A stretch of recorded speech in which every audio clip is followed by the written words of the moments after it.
Merci d'être avec nous depuis Bruxelles. Vous êtes député fédéral pour le parti Défi, les démocrates fédéralistes indépendants. Vous soutenez cette proposition de loi. La première date de 2016. Sans rentrer dans les détails de la politique belge, pourquoi ce texte met autant de temps à être voté?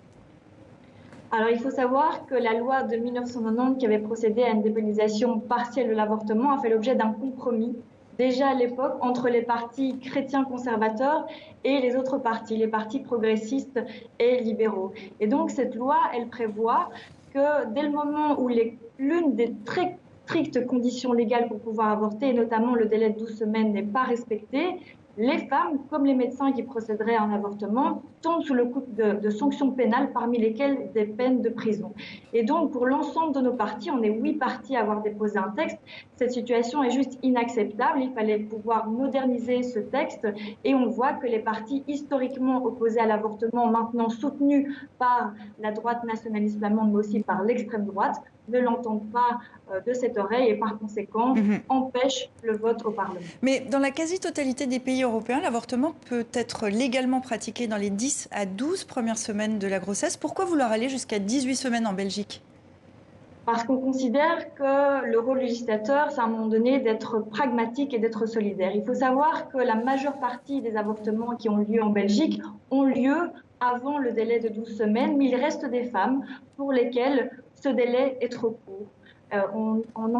On imagine, en tout cas, c'est les chiffres qui nous reviennent, qu'entre 500 et 1000 femmes belges doivent chaque jour, en tout cas chaque année, se rendre aux Pays-Bas pour pouvoir avorter. Ce sont des femmes qui sont essentiellement mal informées, qui sont précarisées, qui sont violentées, qui ont fait l'objet de viols ou encore qui connaissent un déni de grossesse.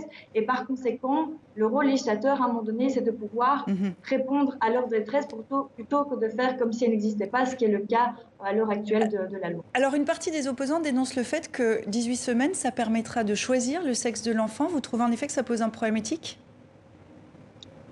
Alors c'est vrai qu'à l'heure d'aujourd'hui, les tests permettent de connaître le sexe, comme le fait d'avoir un enfant qui serait atteint de trisomie 21 à partir de 11 ou 12 semaines. Toutefois, je pense que cet argument relève du fantasme dès lors qu'on le voit dans les pays où l'on peut procéder à des avortements après 12 semaines, cette pratique n'existe pas. Je pense aussi qu'il faut pouvoir faire confiance aux femmes, de même que finalement cet argument revient à dénier justement la maturité de ces femmes et à dénier la vraie problématique à laquelle on doit répondre aujourd'hui, à savoir des grossesses non désirées tardives. Vous disiez qu'il y a entre 500 et 1000 femmes chaque année qui se rendent aux Pays-Bas voisins pour avorter. Comment vous l'expliquez? C'est parce que le délai est de 21 semaines là-bas? Oui, effectivement, c'est parce que le délai en Belgique est trop court et que... Alors 18 semaines, ça serait déjà beaucoup plus long que dans le reste de l'Europe. 21, c'est encore plus long. Oui, alors le délai de 18 semaines déjà permet de respecter le seuil de viabilité qui, par l'OMS, a été reconnu entre 22 et 24 semaines. Donc on reste bien en deçà du seuil de viabilité qui a été reconnu. Mais je pense qu'au-delà de ça, il faut pouvoir répondre à une réalité. Rien qu'un exemple, lorsque vous êtes sous contraceptif depuis de nombreuses années, vous continuez à avoir vos règles durant plusieurs semaines et par conséquent, vous êtes très vite confronté à ce délai de 12 semaines. Je pense que le rôle législateur, ce n'est pas de suivre la moyenne européenne, mais c'est de pouvoir répondre à une réalité qui s'observe dans son pays. Et prochaine étape à la rentrée. Sophie Roni, merci beaucoup d'avoir répondu à nos questions sur TV5 Monde. À bientôt.